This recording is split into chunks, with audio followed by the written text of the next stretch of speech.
Live from Alachua, Florida, I'm Amrita Kaylee. And I'm Namamrita. Welcome to Nectar Talks, from the heart of New Ramanreti, the largest Hare Krishna community in North America and the home of thousands of Bhakti Yoga practitioners. In our ongoing interviews, we dig deep into our search for loving connections with Krishna and each other. With you, we hope to uncover the real-life stories and inner journeys of our vibrant community of friends and special guests. Like bees searching for nectar, we seek to extract pearls of wisdom from how they live their lives and the lessons they can impart to us and our listeners. If you're seeking nectar, look no further. All right, let's get started. Thank you. Hare Krishna, everyone. Thank you so much for joining us for a special episode of Nectar Talks. We have our wonderful guest, Sanka prabhu. Sanka prabhu moved to Alachua in 2010, and he's very well loved for his incredible cooking and his passion for gardening around the community. And he's also really well known for serving Srila Prabhupada and having some really humorous stories with Srila Prabhupada in Juhu in Mumbai. Sanka prabhu, thank you so much for joining us today. We're really, really excited to hear from you. How are you? Well, I am doing very well, actually, aside from having stage 4 prostate cancer metastasizing and other ailments going along with the last radiation and hormone therapy that I had. Other than that, I am in good spirits. I'm happy. I've gotten my calling like Maharaj Prithik got 7 days. I got who knows, but I have a mission. And my mission is to make sure that prasadam distribution goes on. And that's what my focus is. And what I do, I'm not like most cooks. I do the whole shebang. I plant the seed, I water it as it's growing, I preach to it, talk to it, sing to it, water it, fertilize it. And then the product is offered to Krishna. Now to the first Prabhupada story. In 1975, I wanted to ask Prabhupada a question. I had this question, and I never really asked him a question yet. I've known him for a while. So anyways, I waited till the evening, and I went to his quarters, and in this room was 25, 30 devotees, guests sitting there listening while Prabhupada was elaborately speaking from the Bhagavad Gita. And then I was waiting there in the back of the room, waiting for a pause or asking a question or something. I don't know what transpired, but I got to ask my question. And I said, Srila Prabhupada, can I ask you a question? And Prabhupada's reply was, yes. Just like that, slurred on. I said, oh my Lord, I hope it is good. If he's going to get me on something.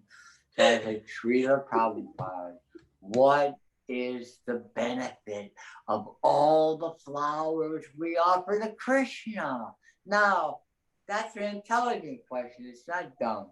It's for a pujari, someone making garlands and growing flowers. It'd be nice to know what happens to the flowers, right? So I thought I was justified by asking this question. Now, Srila Prabhupada's response, he said, quote, word for word, every flower you offer to Krishna or to your spiritual master, the plant the flower came from becomes a human being in his next life. And then what do you think I see? With my wisdom and my understanding of life, being 73-year-old and gone through the whole shebang, everything from rape all the way to Vietnam and through the whole, everything you can imagine. And Krsna Consciousness, I have to say, has saved me. It saved me from going down to a hellish condition that doesn't warrant me speaking anything about my hellish conditions that I've gone through, but I'd rather speak of the good things in my life. all the positive things, like my association with Srila Prabhupada, and back to this story about the flowers. So I think about the first generation, you know, and we all of us, what? I just wanted to say, I never heard that every flower you offer, the plant that it came from becomes a human being. I mean, yeah. So this is why I am so meticulous about, like I was telling you, I do the whole shebang. I plant the seed, I water it, I nurture it, it grows. The flower is offered to Krishna. The plant becomes who? What kind of human being? Being a rose in Krishna's hair? What kind of human being is that? And I see it right there in front of me. Wow. The second and third generation Hare Krishna devotee. As far as I'm concerned, us first generation, we did it. We went to the garbage bin. We picked out the rotten fruit. We stole flowers. We did everything we could possibly do and offered everything to Krishna with love and devotion. And as a result of our transpiring in Krishna consciousness, the whole second generation was manifest. And then so many things, I'm not going to go into that either, but the second generation was mistreated and gone through some things that they shouldn't have gone through as children of Krishna. It hurts me. I hear what you all did to them and everything, but we're not going there today. We're going to talk about the good things of Krishna consciousness. Like everybody, you know, is so enamored by name, fame, adoration, and distinction, isn't it? Everybody's in leadership. You know, you look at them in their different ways, you know, just subtle ways or little ways. It's that name, fame, adoration, distinction. I've been a devotee for 51 years, and my whole career in Krishna consciousness, I never had that name, fame, adoration, or distinction until I was invited to the 40th anniversary of the opening of the Bombay temple. And as a result of that, they paid for my ticket there. So I said, okay, I'll roll with this. I'm going to tell you the story because it leads into another Prabhupada story. So there I am. I landed in Bombay, and wherever it is, there they are, the kirtan, you know, the garland, you know, the offering of the feet. And I said, nope. This is, well, okay, Krishna. I said to Krishna, okay, I'm going to accept name, fame, adoration, and distinction. I'm going to accept it. I'm just going to do it. So I went along with that whole introduction with them and everything, and getting my quarters and everything. The next day was Rath Yatra. Now, this was the biggest Rath Yatra I have ever been in my life. And I've cooked for every Rath Yatra in Florida and Puerto Rico and so forth with Bhadra. And this Rath Yatra goes beyond. Anyway, there was literally tens and tens of thousands and thousands of people in this Rath Yatra. These were the big carts, bigger or as big as the ones in London and New York. These were huge carts. And there were so many, like thousands of people in between each cart. And the procession went for 6.5 kilometers, going at a snail's pace. And thousands of people in between each cart. So there I am in the back by Baladev's cart, walking in the back, and then it happened again. They came up to me and said, Prabhu, would you like to lead kirtan for Balaram? I said, this name, fame, adoration thing is pretty cool. I like it in a way to see if it happens. So I got out there and I led a rip-roaring kirtan, the old style, for half hour. Everybody jumping and rolling. So making a long story short, I pulled Balaram's cart, and then it took me about an hour to get the Subhadra cart, going through thousands of people trying, but holding myself, not no one steal my money or passport. So finally I pulled Subhadra's cart, then I got Jagannath's cart. So then I got back to Subhadra's cart, and I was walking with Subhadra's cart, and 5 hours have already gone by of this Rath Yatra. Still going on. We haven't finished the 6.5 kilometers yet. So it happened again. They came up to me and they said, Prabhu, would you like a seat at Subhadra cart? I said, okay. Then it puts, I guess you want to call it a Vyasasana or a seat or something. But I was right in front of Subhadra. I turned my head and it was only like 8 inches from her form, you know. And I'm looking, oh, wow, you know. And so I sat the rest of the Rath Yatra on Subhadra's cart. And I'm telling you, this name, fame, adoration, and distinction seems to be pretty far up. And then the big thing happened. We got to the pavilion. The Rath Yatra finally ended after hours and hours and hours and hours of roaming along. Finally, we got to the pavilion. There was a big, huge pavilion. Thousands of people were gathering in there.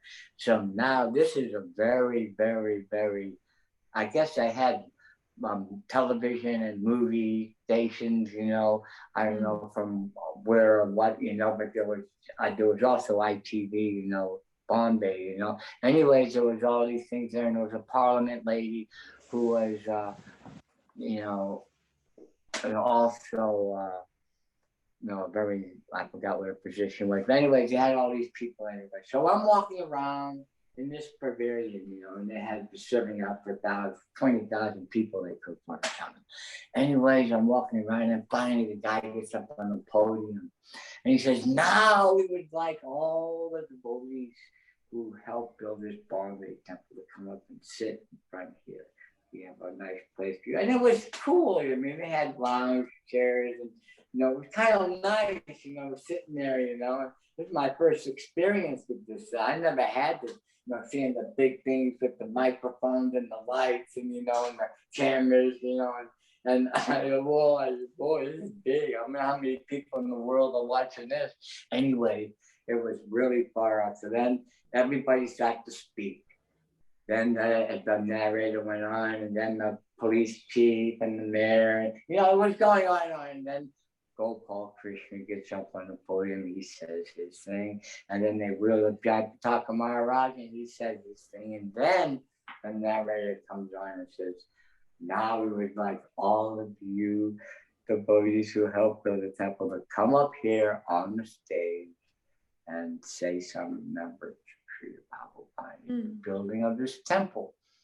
So I went up there and I sat, and I'm in the, I think I was the second or third, fourth one ever to speak. You know, I'm sitting there looking at this crowd, and there was 10, 15,000 people out there, and all this lights and everything. You know, I've never been on television or in the media in any way like this. I thought, oh my Lord.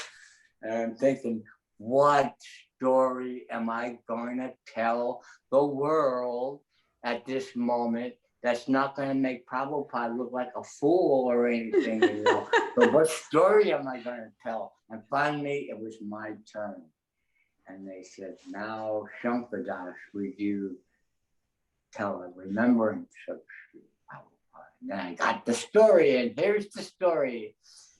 I forgot, it was in the 74, 75, Mother Palika was Prabhupada's cook and servant. So one day she came into the kitchen and she, you know, was sick or something. And she asked me if I could go to Yogeshvara to buy Prabhupada's fruits. And of course I was overjoyed. So, oh, Krishna, I get to buy something for Prabhupada. Oh, it is so great. So I went to see Ekanath. He was a treasurer, gave me a big pile of money. I got in a taxi cab and I went off to Yogeshvara. And I got the Yogeshvara marketplace, and it was a huge marketplace. I found the fruit market, and I went inside the fruit market. And then I started buying fruits for Srila Prabhupada. And of course, I could speak a little Hindi, and I knew the money system, and I can wheel and deal and get good deals. And I'm walking around, and finally, in the middle of this fruit market was an orange vendor. And he had this big cart, and it was just completely full with a mountain of beautiful, dark orange Musumbi or oranges. And I said, Krishna, this is it. This is going to be my glorification. I'm going to buy so many oranges that Prabhupada can have orange juice every day while he's here. So I went up to the guy there, I said, could you give me have a taste of one of these oranges? Now, I don't know where we got the orange, but it was the sweetest, best orange I ever had. And I said, okay, so let me buy a gunny bag full of these oranges. I bought 50 kilos of oranges for Prabhupada. Got him in a taxi and sent him up far into his kitchen. And I was in hopes and prayers that he would have his fresh orange juice every day. So 3 or 4 or 5 days later, we're on a morning walk. I went on a lot of morning walks you do. Anyways, at the end of the morning walk, we were walking, you come to a cliff. And on top of the cliff, there's this big house with big picture windows. And the early morning sun was reflecting off the picture windows. So as we were approaching, getting ready to turn around, Prabhupada all of a sudden started talking about the perverted reflection of the material world. And he was talking like that. And then out of the blue, he stops everybody and he says, who has bought me these oranges? And me being, of course, a very puffed up brahmachari, I go running up to Srila Prabhupada, got in front of Srila Prabhupada and said, I bought the oranges. And Prabhupada said, those oranges are 10th class, just like you. And then he said the oranges were 10th class because they were put in refrigerators during the season and froze and taken out of season, and they're 10th class. So there it was. So that's the story I told the whole world. Now, it was a nice story, wasn't it? It didn't make Prabhupada look like a fool or anything. It made me look like a fool. Right. You know, so that respect, I'm very happy with that story.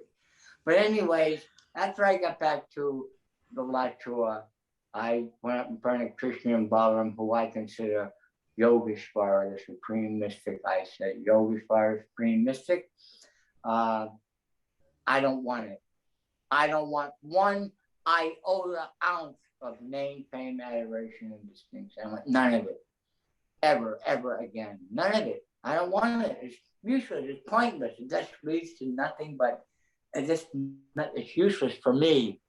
Maybe for all of you, you like it and you can enjoy with it. Not me. I am me. I'm 73 years old. I'm wise. I've been there and done everything you can imagine. So, my friends, another story, which is because I know you're all hearing so much about the aliens coming in Roswell and people seeing UFOs. Okay, so in 1976 in Hyderabad, India, on the farm, we were on a morning walk, and a devotee asked Srila Prabhupada. He said, Srila Prabhupada, can I ask you a question? And Prabhupada said yes, and the devotee said, what do we do when we see a UFO? And Srila Prabhupada said, you run! So in other words, they're not friendly people. They're no one to consider, oh, the world, the new age has arrived. Yes, we all love you aliens. No. Anyways, that's another side of my life. That's not to be spoken right now. We're telling Prabhupada's story. And then I got to tell the samosa one. Please tell the samosa story.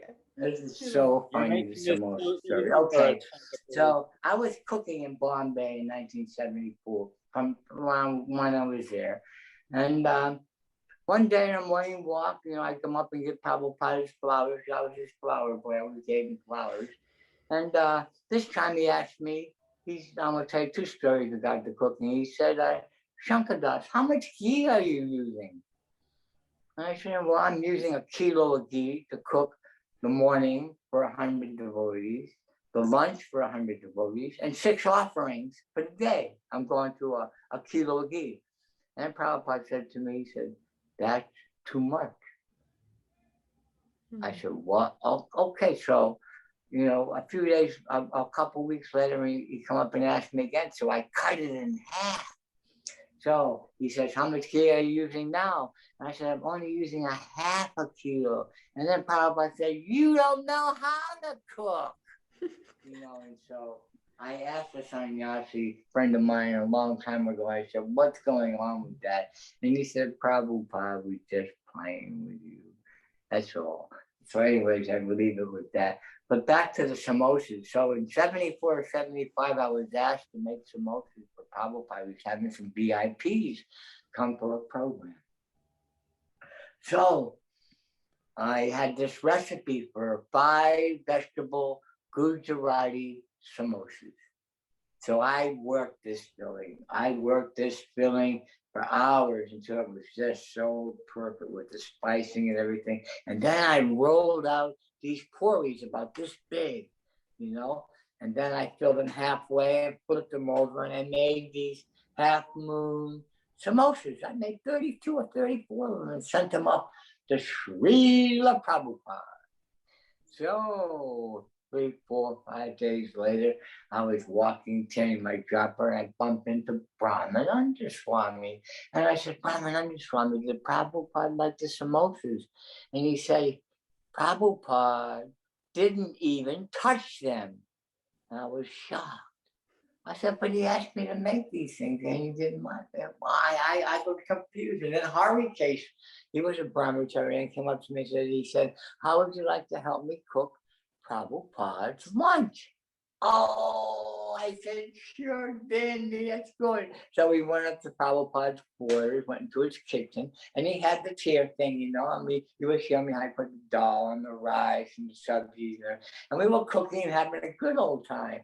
But as we were going into the kitchen, an Indian cook had already come before us because Prabhupada was having some VIPs for lunch. And he had these trays of all kinds of prasadam all around the big table. And he had this one tray that was filled with samosas that were like the little triangle ones that the Indians make, So we're cooking there, having a good old time, me and Hare. And then Prabhupada walks into the kitchen. And Prabhupada looks at me. And then he looks at Hare. And then he looks down at the plate of samosas. And then he says, Shankadas, did you make these samosas? I said, oh no, Sri Prabhupada. Someone else came and made these samosas. And then Prabhupada said, you don't know how to make samosas. You don't know how to make footballs. And everything. Snatches everything up. And he walked out of the room chuckling. And then I served them his lunch. So that's a very funny story. Okay, so now I'll let you guys ask a question about anything in my life that you want to know about. Go ahead, yes. Oh. You got 2 years there. You should be coming up with something. You're intelligent. You got 2 sides of the coin there. You got the feminine energy and the male energy, but actually there's only feminine energy. Prakriti is only feminine, we've really got to roll on understanding the situation here, We're all female, feminine energies, Krishna is the only male, according to the scriptures that I've read, and Prakriti is feminine. So that's all. Because I'm doing hormone therapy, I guess I'm more into that realm a little bit, You ladies can relate to that. But anyways, that's what I'm saying, all of us, we have to get into that mood that we are all subservient to Krishna.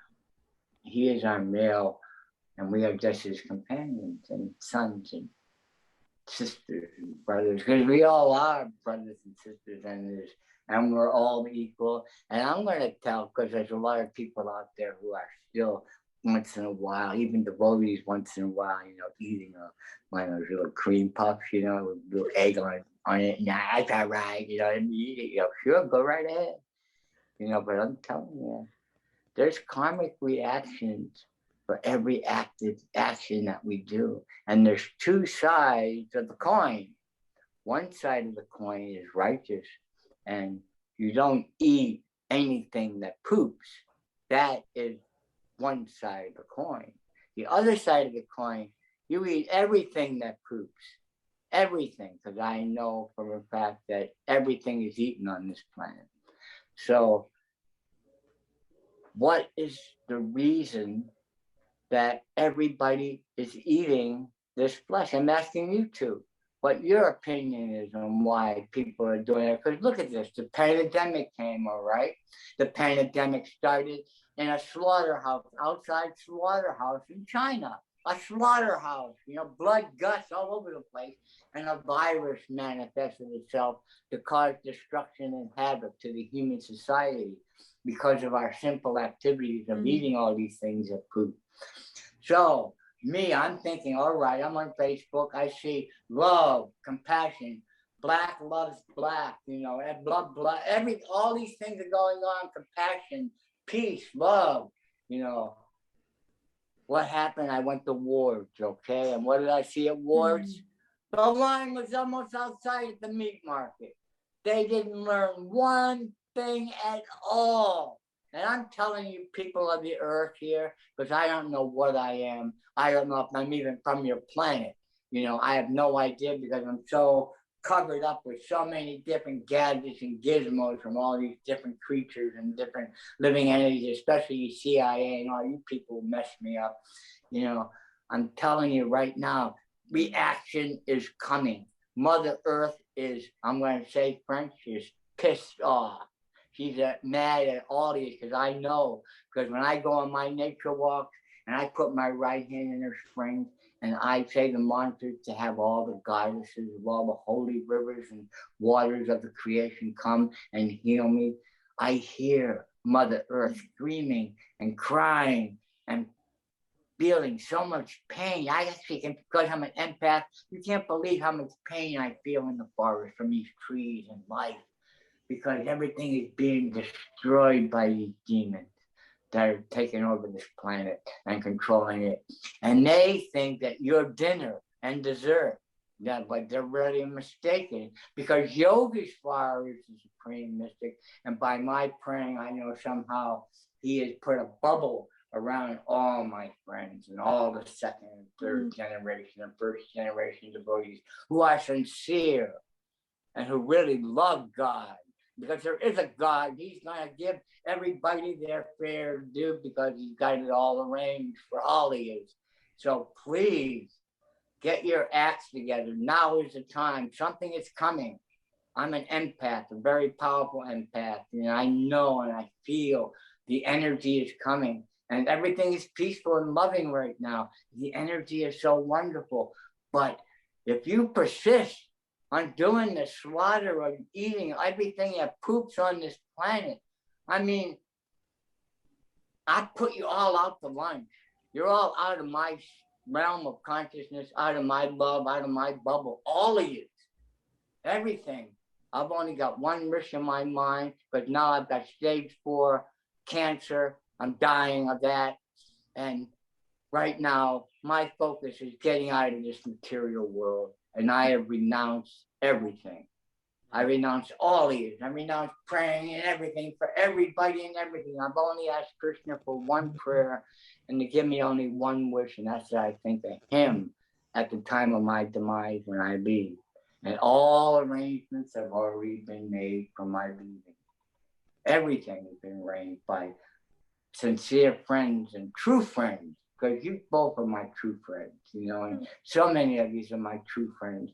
But so many of you are these wolves in sheep's clothing, and you're out there. I know you are. I feel you. I feel your energy. I feel your frequency. You know, you can't hide from a very powerful empath or whatever I am. I have no idea. I'm just going on what I hear and what people say about me.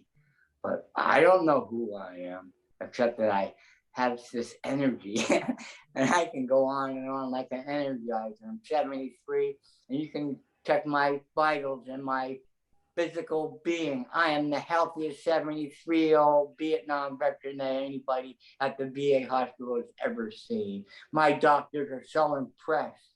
They're so amazed. And it all due because I don't eat the things that poop. And I haven't eaten anything that poops for 51 years. And look at me. Look at me. So you can't tell Better me you gotta shape have than me, Sanka protein, Prabhu, that's you gotta for sure. have this, that, and the other thing. I'm sorry for the preaching, but you know, I got carried away. I'm sorry. You guys are supposed to ask questions. You're not supposed to let me go off on a tangent. We're just waiting for our time.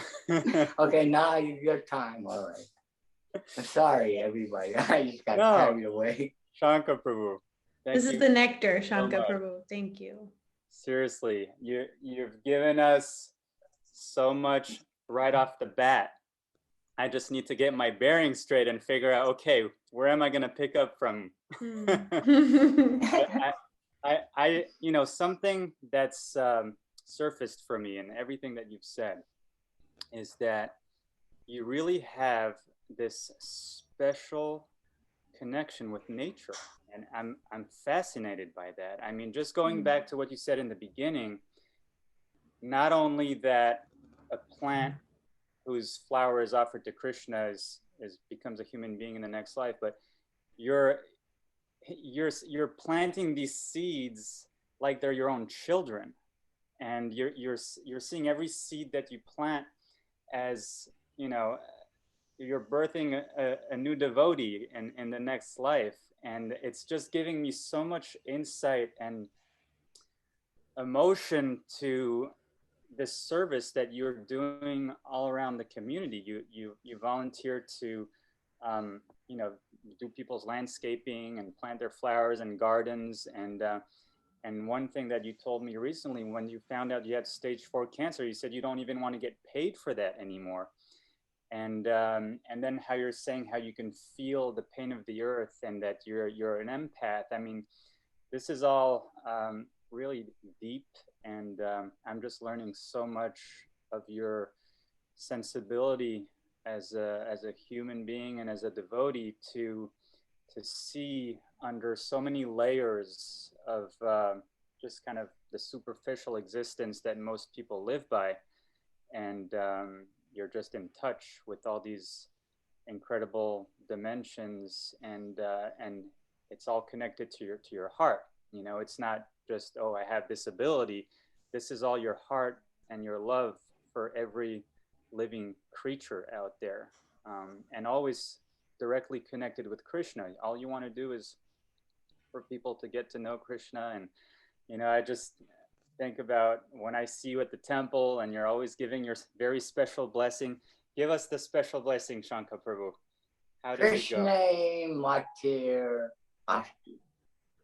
The blessing originated from Lord Chaitanya Mahaprabhu. Another story. Check it out. Madhya Leela 12. Somewhere in the 20s, there's a story. Now let me tell you what happened, what transpired about this blessing that I give. It started up in New Vrindavan, way back in 2000. I went to New Vrindavan in 2000, stayed in 2010. So while I was there in New Vrindavan, I was the head cook. And I would come out on the Sunday feast after the morning program, and there would be assembled, you know, hundreds of Indians, you know, from all over America coming to this holy dham. And I would get up there and say, well, I'm the head cook, and I need 20 people to help me cut up the Sunday feast. So all these Indians would come, all 20 would come. I would get them all situated and set up, and then I would give each one of them an embrace. I'll put an apron on them, and then I would give them the blessing, Krishna Matir Astu. Now, I never knew where the blessing came from, how I got it, or how it transpired, why I was giving it to all these Indians every time they came to the kitchen. So anyways, making a long story short, maybe 2 years ago, I was out in the pavilion area of Alachua temple here, and a devotee walked by, and a friend of mine, so I gave her or him, whatever he was, I gave him the blessing. I said, Krishna Matir Astu, and touched his head.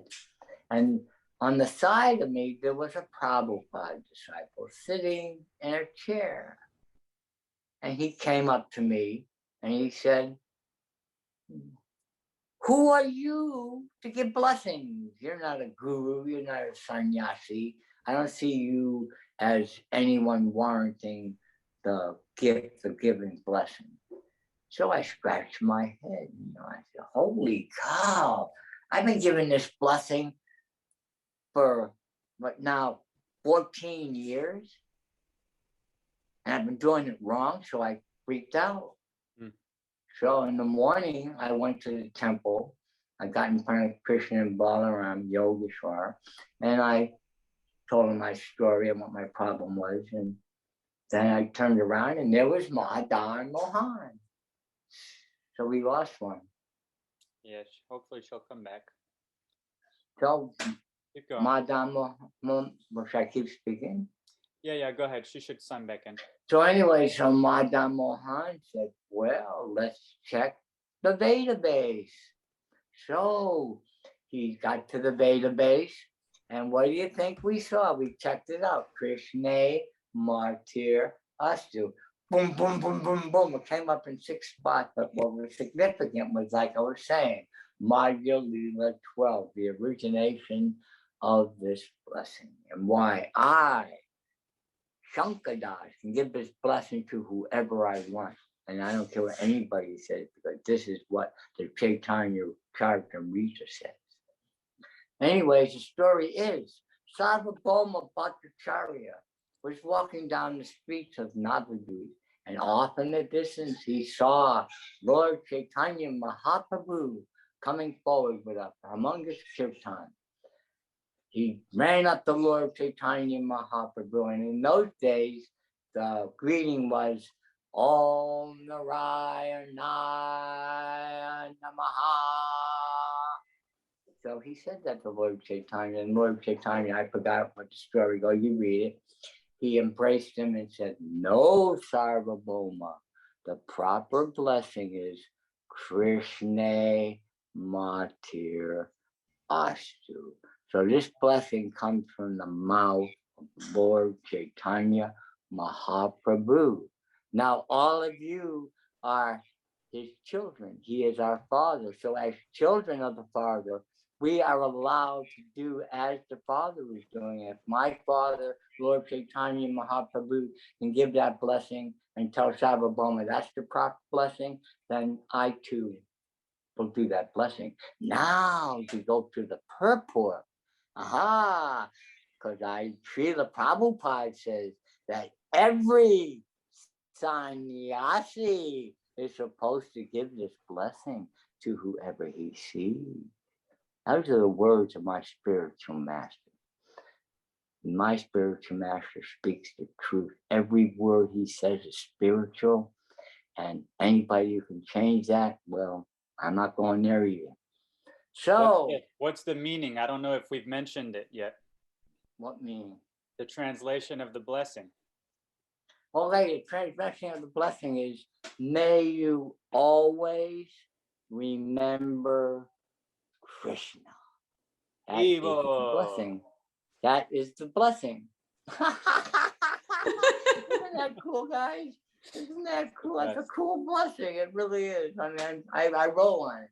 And I can say it to Krishna too. I just say, Krishna Matir Astu, and then I say, may you always remember Jesus. And of course, I'm a Christian. I believe in Jesus. He's the way, light, salvation. But that 6th commandment, we get back to that again, folks. Eating the poop. That's the 6th commandment. You're breaking it, so you're not following the laws of God. Sorry.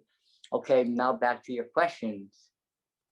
Well, I have another question, but I don't know if Amrita Kayla, you want to go next. You got one? Yeah, let Amrita Kayla ask a question. She's just been sitting there laughing and smiling and enjoying the conversation.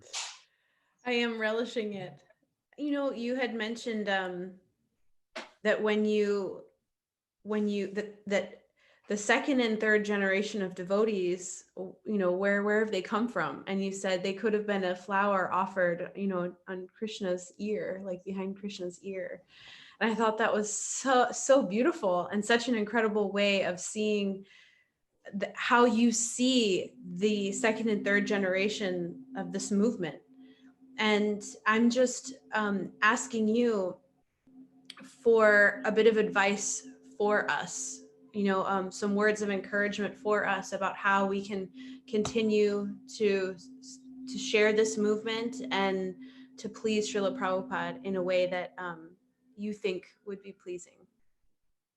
Well, I think would be pleasing to Srila Prabhupada if you all opened up your hearts. Open up your heart. I mean, really open up your heart to Krishna. Feel the love and the compassion. And I'm telling you, for all you grihastas, you are the fortunate ones right now. And you are the ones that are blessed with the third generation or second generation. But that love of family, that is the secret of understanding real love of God. That child is so innocent, so connected to purity and love that there's no words for. You cannot explain, you cannot say a word love to indicate what God is all about. There's no words, only the feeling, only the energy, only the frequencies that come from Krishna mystically. It's all up to us to, as parents, because I'm a parent, I have 3 children and 2 grandkids. And I can say that, yes, family life has shown me love that now, especially with my daughter and my son and my grandkids, I'm seeing that love that they generate, family, is really, really, really connecting me more and more to the real love that Krishna is giving us, as we are his prakriti, and he is our master and Lord. And that love is coming for everybody. Everybody has the same energy I have, as far as Krsna Consciousness, wherever I revolve to, everybody has the same potential, except maybe not, they've done so many things to me. It's hard to say, what kind of DNAs and things they've shot into me and done so many things to do to me, but that's all in the past, and now we should all focus on loving each other. We're all brothers and sisters in this now. We all are brothers and sisters. We have to love each other and care for each other, and fighting and bickering and thinking we know better than Srila Prabhupada. Well, anybody who thinks they know better than Srila Prabhupada, then I'm sorry for you. I really am sorry for you. Not going to go any further than that, because I'm not a guru or a sannyasi or anybody who's warranted any kind of spiritual understanding. You all go beyond me with your charisma and your talk and the way you present stories from the scriptures. Prabhu, I'm just not there. Okay. I want to thank you so much. I think this is an incredibly valuable point for us, that to understand love for God, we have to start at home. Right. We know that it pleases Srila Prabhupada to share Krishna consciousness with strangers and to spread this movement. But if we're not doing it at home, if we're not loving, the people around us the best we can, then I think we're missing something very important. And I love that you're reminding us of that. It's very powerful. It is powerful that, the family is the key to loving God. That's why the Grihastha ashram was there. Even the Kshatriyas had their, women, and like that, So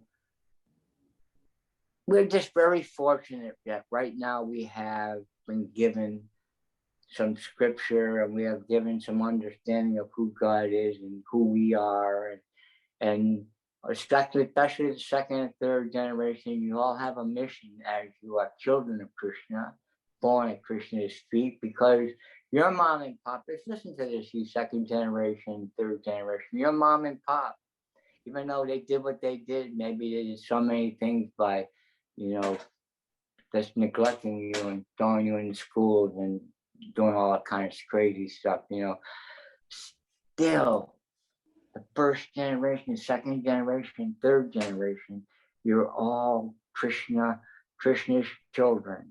And I love you all. I care for you all.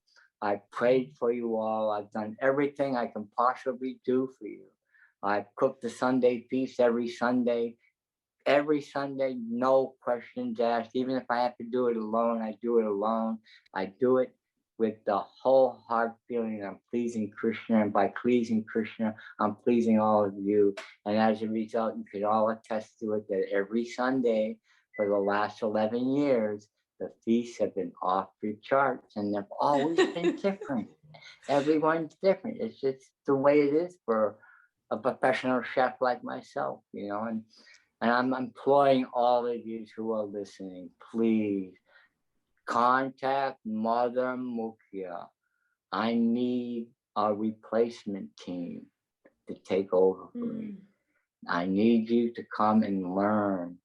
I am going to, as the cancer progresses, I'm going to get into my third cookbook, the quantity cookbook. And this cookbook will also have my autobiography in it. So it'll be the completion of my mission on your planet.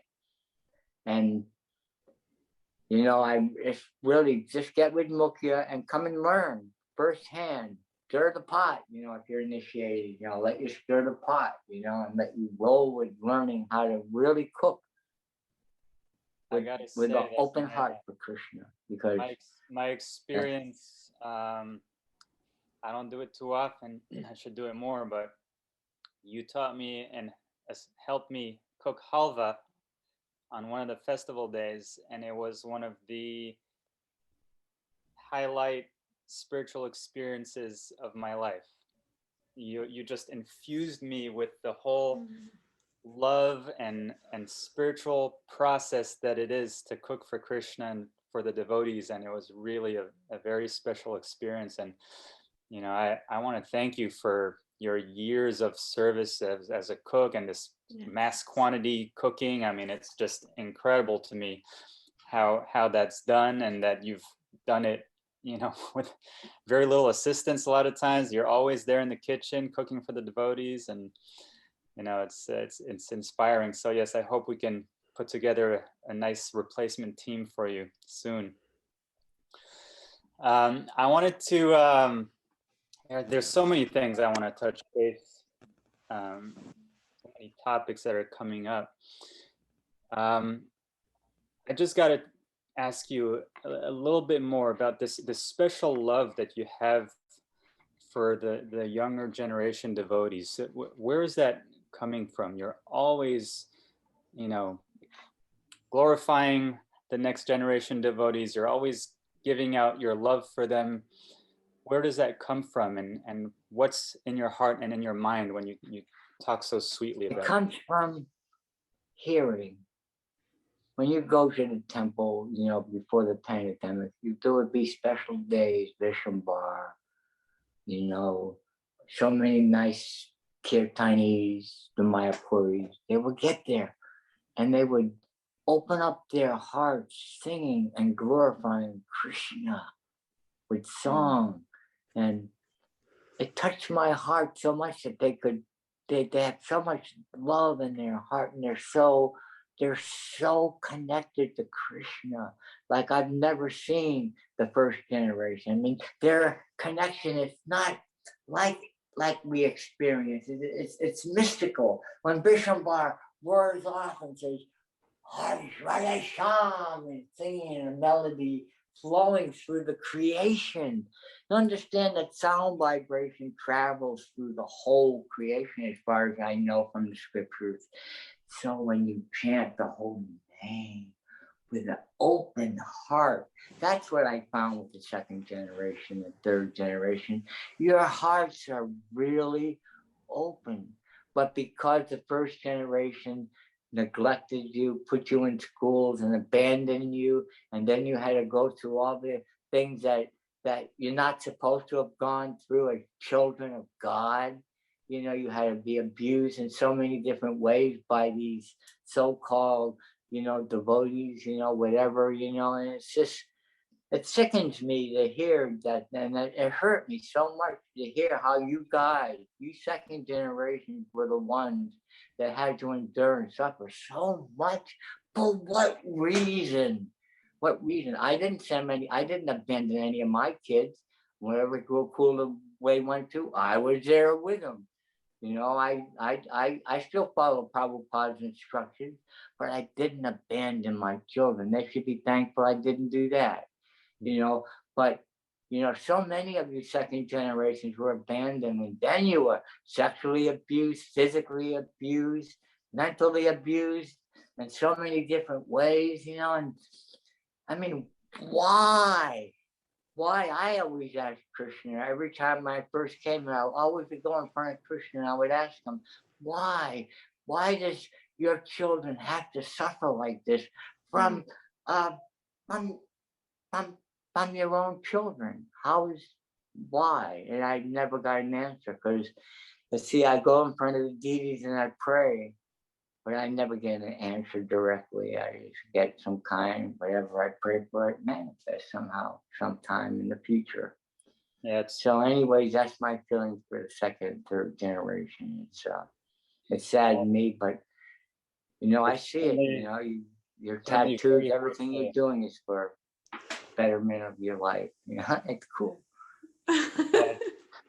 It's hard to put an answer to that question, but I just appreciate that, you know, you're really feeling the suffering of the younger generations that have gone through that, and you're, I'm sure, giving a lot of closure to a lot of these younger devotees to hear a senior devotee like yourself feeling so much love and empathy for them. So thank you for that. I want to ask you, you always refer to Krishna as Yogeshwara. Why are you so attached to that particular name? Well, then I have to tell you the story, okay? How I came to Krsna Consciousness and how I came in contact with Yogeshvara, the Supreme Mystic. You know, I'm not going to go into my life, but it was a horrible one. In Vietnam, okay? So I'm in the situation. I'm in my room, in my house, my apartment rather. So knock on the door. I open the door, and there's my brother. My brother, he was in the Marine, but he was my younger brother. And he had a book under his arm. He had a shaved head. And he didn't have devotee clothes on, but he was dressed up. Anyways, he was ready to embrace me. He says, well, I can't embrace you, and I cannot come in your house. There's too much evil, because I was involved with some New England witches, and I'm a warlock. Well, so many things, so many. Anyways, so he said, what I'm going to do is, in the early days, it was an Ishopanishad. Remember Prabhupada's first Ishopanishad? And Vishnu was in the causal ocean, halfway up in his forearm form, in a pinkish type of photograph picture. He pulled out 4 of these, and he said, put one on each wall in your room. This will get rid of all the negative energy in your room and keep the negative energy from entering while you're going to read this book. And he gave me Prabhupada's Krishna book. And then he said, now that you got this book there, how would you like to go on a mystical journey to see Sri Yogeshvara, the Supreme Mystic? That's where I heard his name. That was December 1970. As soon as I heard the name Yogeshvara, boom, I was immediately attracted. Unconsciously, unknowingly, I automatically became attracted. Yogeshvara. I'm a warlock, you know. I was attracted to mysticism and magic, you know, all those things I could do, you know. I love it. So I got involved with it. So here I am. So that night, I was sitting in my room, you know, and I had the Krishna book in my left hand, and in my right hand, I had 3 trips of orange sunshine LSD. And I had the Krishna book in my other hand. And so I had soft music playing, I had incense going, and I had candles going in the room. I took all the meat and all the horrible things in my refrigerator and threw it all out, got rid of all of that. I kept my drugs, you know, I kept all the bottles of marijuana and everything I had up in the shelf, you know, I kept all that. So I'm sitting there in the middle of my room now. So I'm contemplating, so what should I do? So, of course, being a drug addict, I took the 3 trips of LSD, and then I opened up the Krishna book. And I started reading George Harrison's introduction. I read the first paragraph, very good. And then things started getting blurry and moving around. So I stopped reading the Krishna book. And then this is when, for me, I got, you know what a mist is, right? A fog. Well, you know the fine particle, that very fine particle of water in a fog. Well, one of those fine particles, Yogeshvara, the supreme mystic, gave me mystical visions. He opened up a door to a spiritual realm that I'm about to tell you. So as soon as I flipped the Krishna book pages to the first painting, I looked at the painting under the influence of 3 trips of LSD, and everything in the painting came out: trees, grass, Lord Shiva, Lord Brahma, Lord Krishna. And then by some reason or another, not knowing, not ever reading the Krishna book, a whole pastime went on all around me in living color and sound. Every page I flipped, everything came out, and this all went on for 8 hours straight without stopping. So finally, maybe 3 or 4 days later, my brother comes to my house, and this time I open the door and he says, "Oh my Lord, what has happened? I don't feel any evil presence in your house. I feel different now." So he embraced me, and then I told him my story. And he said, "Now we have to do penance and austerity, because you have just tasted a fine particle of Yogeshvara's mystic energy." I said, "Yeah, I know. So what do we do?" He said, "What we're going to do, this is December 1970, in the middle of winter in Worcester, Massachusetts now. Our austerity was we were going to hitchhike from Worcester, Massachusetts to the Canadian border and back in the middle of winter." So we packed up clothes and everything, food, and we hit the road, and we did. Every city we went to at night, we would sleep in the churches, in the pews at night, sheltered from the winter, because they didn't lock them up in those days, So, so we made it halfway up to New Hampshire. We hitchhiked halfway up to, we actually really did it. We really went to some austerity. So anyways, a state trooper pulls up behind us. And he gets out of his car. He's all bundled up in his cowboy hat, And he said, "Boys, what are you doing hitchhiking in the middle of winter when it's 10 below zero?" So we told him our story, not telling him about the LSD trip or anything. We were telling him we're on a mission of God. And we didn't say Christian, we said Jesus, because we knew he could understand Jesus. So then we talked and talked. And then finally the state trooper said, "Well, boys, I can't arrest you, but I'm telling you, I'm not going to say the French, but you get home." Okay, so then we hitchhiked back to Worcester, Massachusetts. And then the first week of January 1971, me and my brother got on a bus at Worcester, Massachusetts, and we got off in Boston, and we walked into the Commonwealth Avenue Boston Temple. I guess it was Commonwealth Avenue, wherever it was. We walked into the Boston Temple in January 1971. Satsarup and Jayarani were there, not sannyasi, but he was the temple president.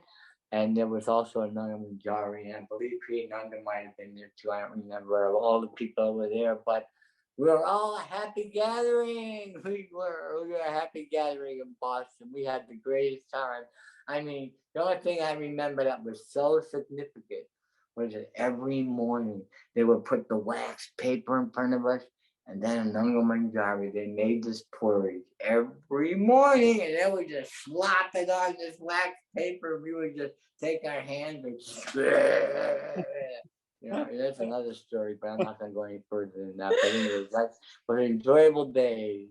And I'm going to tell you a little secret. When I went to Laguna Beach in '73, when I actually became a devotee, the thing that I loved the best I said, they always locked up the evening offering, the 6:30 offering. So in the morning, I had the key. I would go in there, and every morning I would take 2 puris and I would fill them with halwa and roll it up. And I would just go into a closet and I would sit there, standing up. I would just eat those 2 puris and halwa, gobble them down, and then I would fall asleep standing up inside this closet.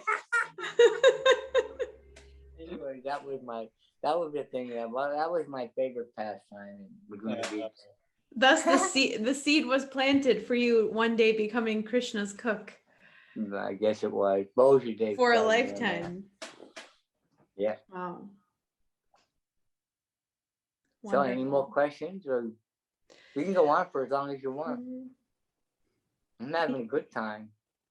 Actually, I'm fascinated that your brother is the person who introduced you to Krishna consciousness. Did he continue to practice? I don't know where he is. We departed in New Year '73. I told him we stayed in Boston for 3 months, then we blooped for 2 years. Blooped. Anyway, those are all stories, so many stories. Anyways, I rejoined the Hare Krishnas in '73, January '73 in Laguna Beach. So I told my brother at that point, I said, well, I'm going to the temple. I told my girlfriend, and I said, well, this is your thing. You coming or not? And they didn't want to come. So I walked into the Laguna Beach temple, and what do you think I saw? Sitting there honoring prasadam, Swag Damodar. The scientist, Swag Damodar, was sitting there. He was a brahmachari, just honoring prasadam. And I walked up to him, and I bowed down in front of him, and I said, I have come here to surrender my life to Prabhupada and Krishna. And then he said, you see that room over there? Go over and wash pots. So that's what I did when I was first in Laguna Beach. That's all I did is wash pots. Classic. There were pots to wash. Sanka, come wash the pot. And then I was the pot washer. And then both of them went to cook. And then one day he was so merciful to me. He said, Shankadas, it's time you learn how to cook. And guess what? The first thing he taught me how to make? Ghee in the oven. And then yogurt. And then he gave me what made me a cook today. He taught me how to make samosas. And then after I learned how to make samosas for Boji Day, I became a cook in Krishna Consciousness. So I've been cooking since 1973. Hare Krishna food offered to Krishna. Can't beat that, huh? I'm almost up there with McDonald's, I guess, huh? And how many places of prasadam I've distributed. How many feasts I've cooked for, how many hundreds of thousands of people I've cooked for. You know, I've got amazing stories. I've worked in 4 or 5 Govindas, Mukundas, you know. I helped cook for the first Rath Yatra in Geneva, Switzerland with Hare Cake. I mean, I've been all over the world doing cooking for Krishna. I worked in Stockholm, Sweden, restaurant, Govindas, you know, for so many months.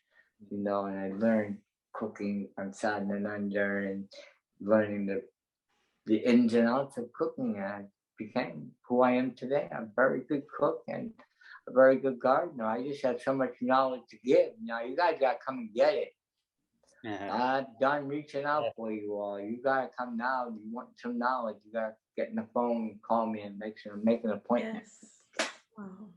Well, I'm fascinated not only by you know, on a material standpoint, you're such an experienced career cook, but not only that, this has been a major part of your own spiritual practice and way back to God is through this cooking process. And you know, I admire how, I mean, for me, I have such an aversion to washing pots, but how you were able to just submit, you know, when you first joined to do that, and then eventually they taught you how to make ghee, and then you've been the top chef in many temples for decades now.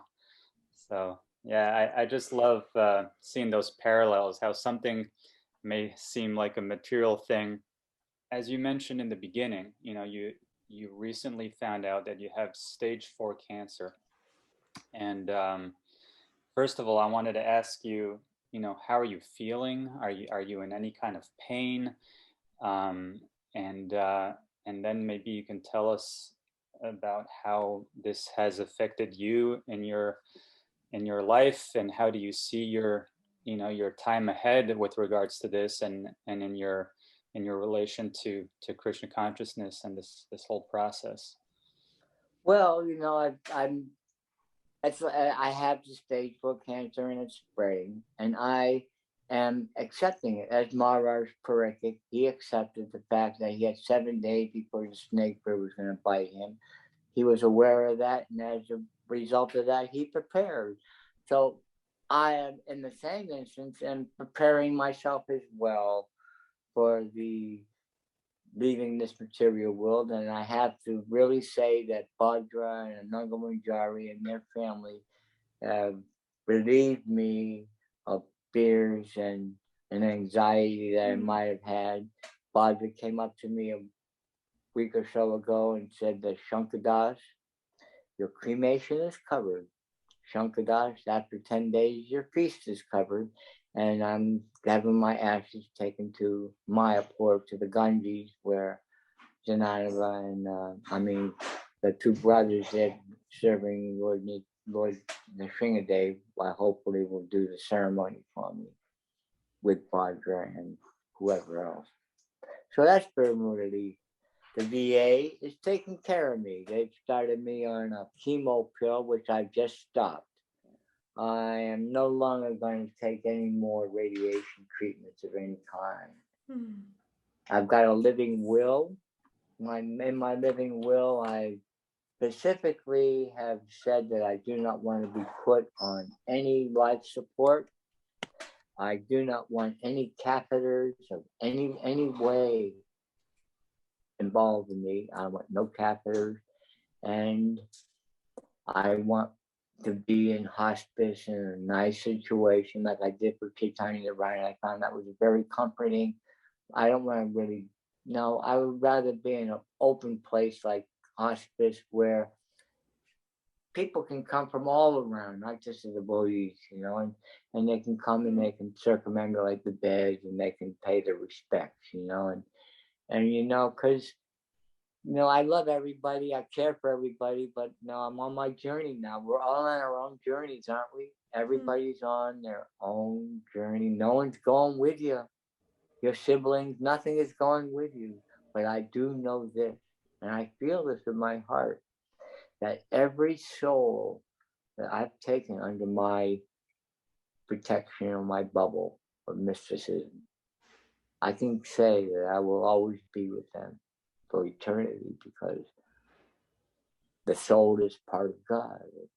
We're part and parcel, and because we're all part and parcel, when we come together, we become that part of God that we are. So for me, I'm very thankful for all of you who have gone out of their way to give me blessings and to feel what I'm feeling, because my compassion is for all of you and love for you. But now I gotta dive into myself. I gotta look to me now. I've given everything I can to you guys. I'm slowly getting out of the kitchen. So you guys step up and get your team together. And I'm working on myself now. I'm doing a lot of good things, to make my journey end very comfortable and peaceful.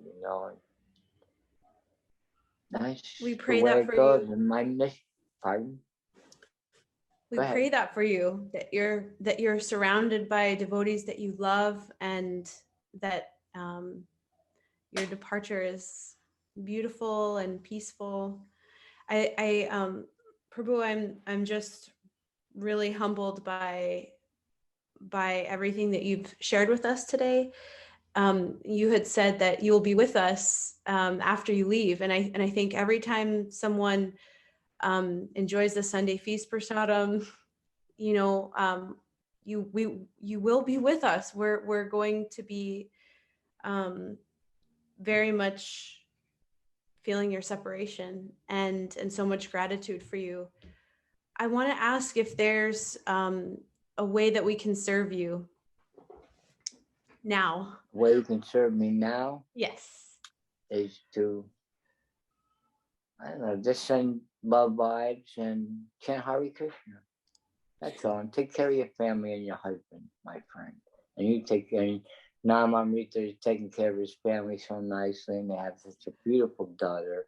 She's so connected to Krishna and so loved by you, Namamrita. I'm so impressed with you and your wife and all the people who come here to help your beautiful daughter, you know, because she's special. She's got special gifts.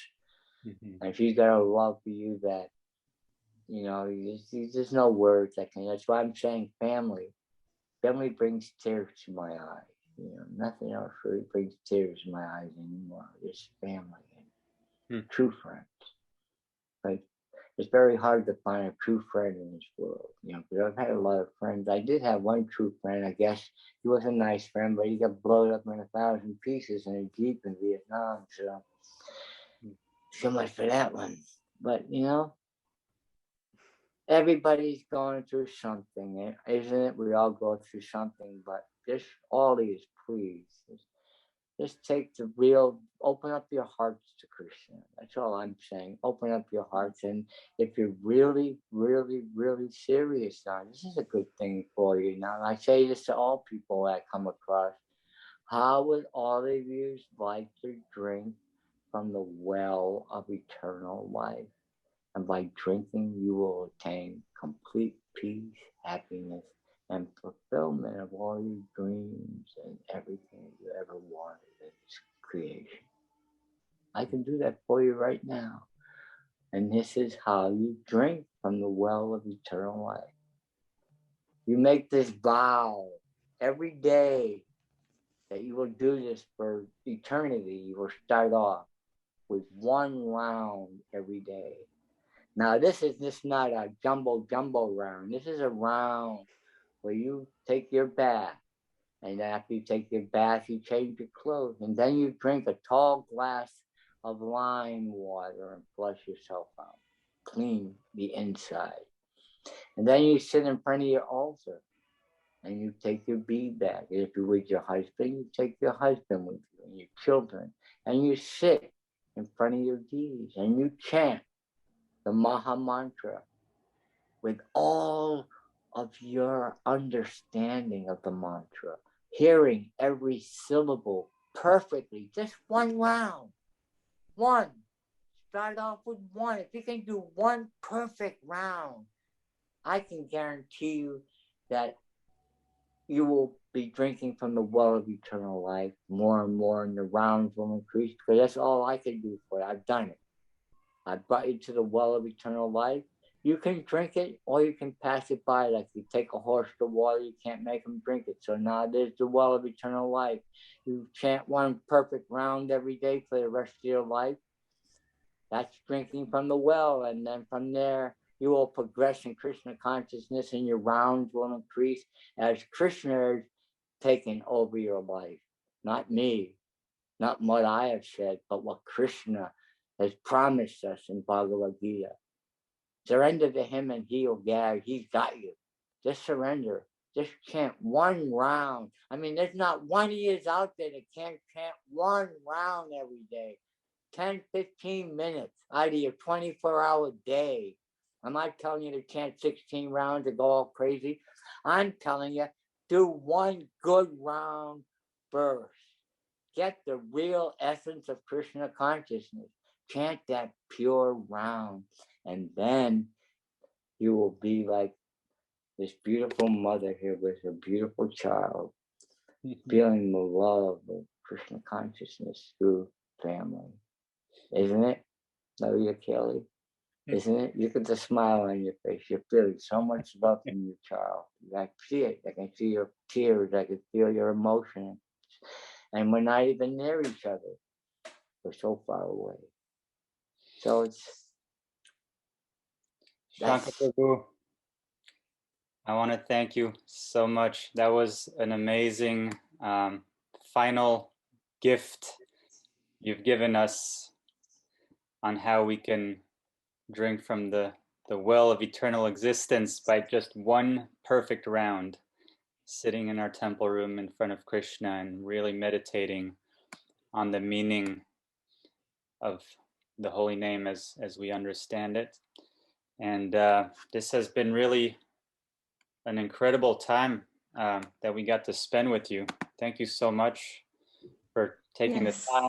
And I really, we have all of our prayers going out to you for good health as much as possible, and that you will keep happy and showering the rest of the world with your love of Krishna and your amazing compassion and empathy. Thank you so much for joining us on Nectar Talks. It's been a real Thank you too for having me on, and I hope I haven't offended anybody. If I have, please forgive me. Hare Bol, everybody. Chant the holy Hare Krishna. Hare Bol.